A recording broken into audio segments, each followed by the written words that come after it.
welcome to real-life application of math, science, and technology.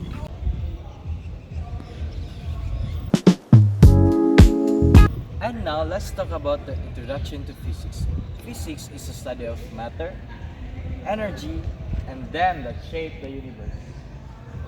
From the smallest subatomic particle and to the vastest galaxy.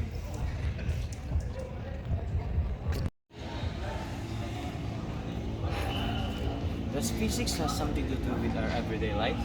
The answer is yes, because physics is deeply connected with our daily lives. How can you say? How can I say? Let me show you some examples.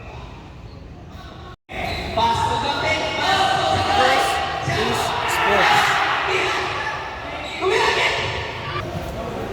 Second is transportation.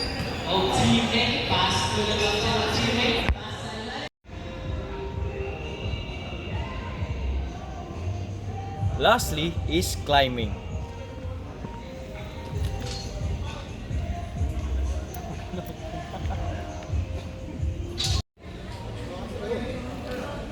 And remember, even when taking notes, raising your hand, or drinking water, physics is there making it all happen. Peace. Hey everyone, I'm Engine Cadet Arda. Have you ever touched a hot mug and fold your hand fast? You just feel heat. And do you know the difference between heat and temperature? Let's talk about that. What is temperature?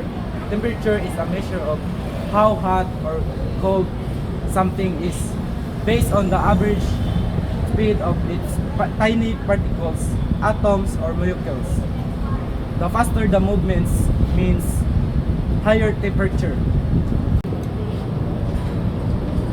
Temperature is measured in Celsius, Fahrenheit or Kelvin. For example, today's weather is 30 degrees Celsius, or boiling a water can reach up to 100 degrees Celsius. So heat. What is heat? Heat isn't a measurement. It's the transfer of thermal energy from a hotter object to a colder one. Heat is a measure of joules or calories, just like your body uses to stay warm. For example, this vehicle is a hot object. When I touch it, I just feel heat. Hello everyone, I'm Engine Cadet Franz Andrews. I will be reporting forces and motion. Forces and motion are fundamental concepts in physics that describe the interaction between objects and their environment. Now, we talk about real-life application of forces and motion. When a car moves, forces and motion are working together. This shows how understanding forces and motion is important for safety, transportation, and engineering. We have motion. Motion occurs when an object changes its position over time relative to a reference point. First, let's understand what a force is. Force is push or a pull that can change the shape, speed, direction, or position of an object.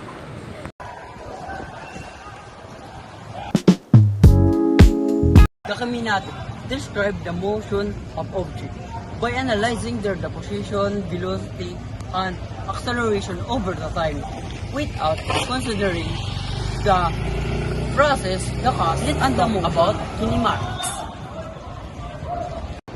When you roll a ball,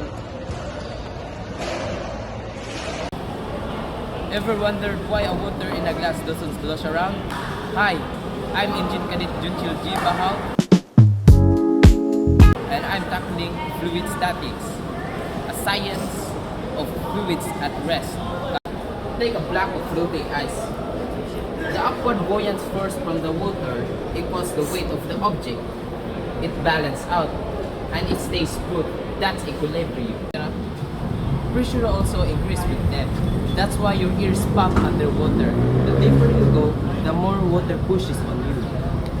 From balloons to spirit levels, fluid statics is everywhere, keeping things balanced and measuring pressure and shaping our world. That's it for fluid statics. Thank you. And those are the real-life applications of math, science, and technology in our daily lives. And once again, I'm Engine Cadet Paranete. I am Engine Cadet Bajao. And I'm Engine Cadet Husain. I am Engine Cadet Arda. I am Engine Cadet Lu. And once again, thank you!